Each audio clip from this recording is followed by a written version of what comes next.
Imagine waking up at exactly 2:17 in the morning. The house is dead quiet. You look out the window and you see something that defies all logic. Every single child on your block is walking out of their front door at the exact same second. They aren't sleepwalking. They aren't running. They're marching, arms stiff by their sides, eyes locked forward, moving like soldiers toward a destination nobody knows. In one night, an entire generation of a small town vanishes. No ransom notes, no witnesses, just empty beds and cold sheets. Friends, today we are breaking down the 2025 psychological horror masterpiece, Weapons, starring Josh Brolin and Julia Garner. This film asks a terrifying question. What happens when the people we love are turned into instruments of destruction?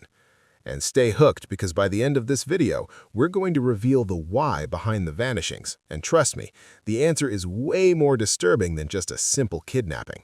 Let's get into it.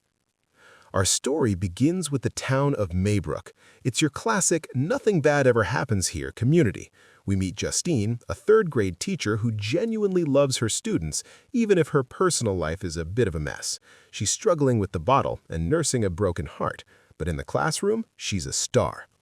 Then we have Archer, a tough blue-collar dad who would do anything for his son, Matthew. And finally, there's Alex Lilly. Now, pay close attention to this detail. It's going to matter later. Alex is the quiet kid in class. He's always a bit withdrawn, a bit strange, and recently his home life has taken a weird turn. See, Alex's parents have suddenly stopped coming to school events. His aunt Gladys has moved in to take care of the family. But Gladys isn't baking cookies. She's strict, cold, and honestly gives off major bad vibes. But here's where things take a dark turn. It's a random Tuesday night. The clock strikes 2:17 a.m. Across town, 17 children, the entire third-grade class, except for Alex, get out of bed. They walk out their front doors in perfect synchronization. They march through the woods, cross highways, and vanish into the dark. By morning, the town is in chaos. 17 missing children. The only student left is Alex. Naturally, the police are baffled, and the parents are losing their minds. But the biggest question isn't just where they went, it's why Alex was the only one left behind. Now, to really understand this nightmare, we have to rewind a bit and look at what was happening inside Alex's house before the kids disappeared. Because this is strictly chronological, we need to see the rot spreading from the inside. Weeks before the vanishings, Aunt Gladys starts making demands. She tells Alex she needs tokens from his classmates, a hair clip, a pencil, a gym sock. Alex, terrified of this woman, does what he's told. He steals these little items and brings them back to her. He doesn't know it, but he's helping her build a targeting system. Meanwhile, Alex's parents are basically zombies. They sit in the living room staring at nothing, completely unresponsive. Gladys has done something to them. She's drained them. They are husks waiting for a command. Back in the present, after the disappearance, the town of Maybrook begins to implode.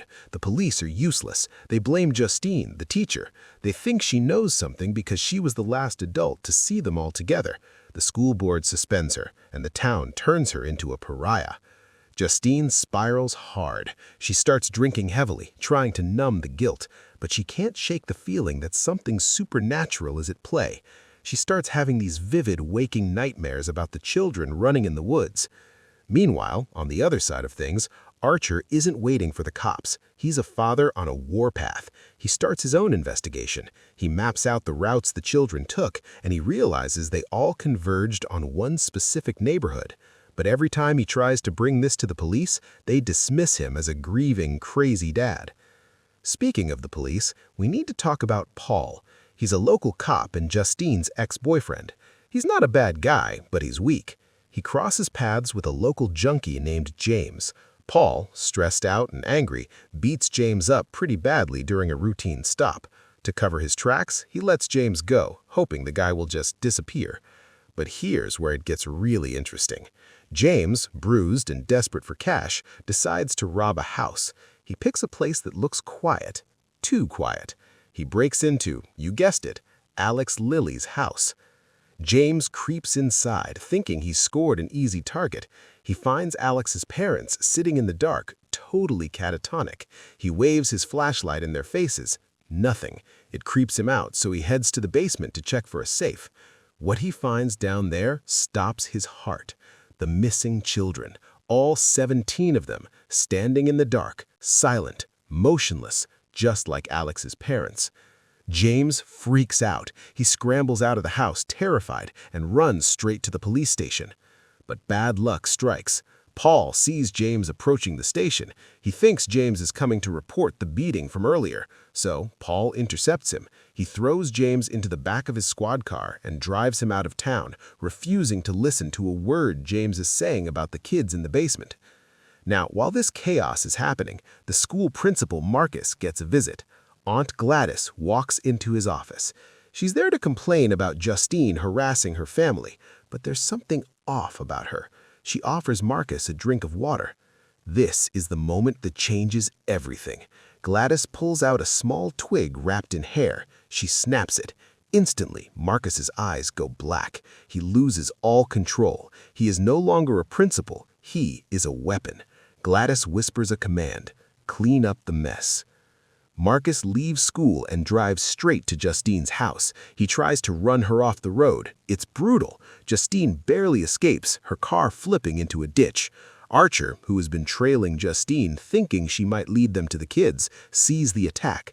Archer saves Justine. Marcus, still in a trance, relentlessly attacks them until he gets taken out by an oncoming truck. That's the last we see of him. But in the wreckage, Justine and Archer realize the truth.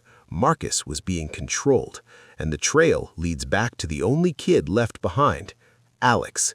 They speed toward Alex's house. At the same time, Paul the cop has finally listened to James. He realizes the junkie wasn't lying. He drives James back to the house to check it out. So now we have everyone converging on this one suburban home: Justine, Archer, Paul, James, and the monster inside, Gladys. Paul and James enter the house first. They step into the hallway, and snap, they cross a line of salt on the floor. It's a trap. Instantly, Paul and James freeze. Their pupils dilate. Gladys has prepared for this. She has rituals set up all over the house. She turns Paul and James into her new guards. They turn around, weapons raised, ready to kill anyone who enters. Justine and Archer burst in. They expect a fight with a witch, but instead, they're attacked by Paul and James. The fight is chaotic and messy. These aren't just guys fighting. They are puppets feeling no pain. Justine is forced to fight her ex-boyfriend. It's heartbreaking, but she has no choice. Things get brutal. She manages to get the upper hand, and tragically, Paul is taken out. Archer handles James, leaving him in really bad shape on the floor. They have neutralized the threats, but the emotional toll is massive. Archer rushes to the basement. He tears down the stairs and finds them. The children. His son, Matthew. They are all standing there, alive, but empty. But wait, we're not done yet. Upstairs, little Alex is hiding in the bathroom. He hears Gladys coming for him. She's furious that her traps have failed. Alex looks at the counter. He sees one of Gladys's ritual twigs and a lock of her hair that she left in a hairbrush. And then, the twist nobody saw coming. Alex has been watching her for weeks. He knows how the magic works. He wraps the hair around the twig. He focuses all his fear and anger on Gladys. He snaps it. Down in the basement, the 17 children suddenly wake up, but they aren't normal. They've been given a new command. Target: Gladys. The children swarm up the stairs. They aren't running to their parents. They are hunting the witch. Gladys sees them coming and screams. It's a stampede. They overwhelm her. They make her pay for everything. With Gladys gone, the spell breaks instantly. The heavy atmosphere in the house lifts.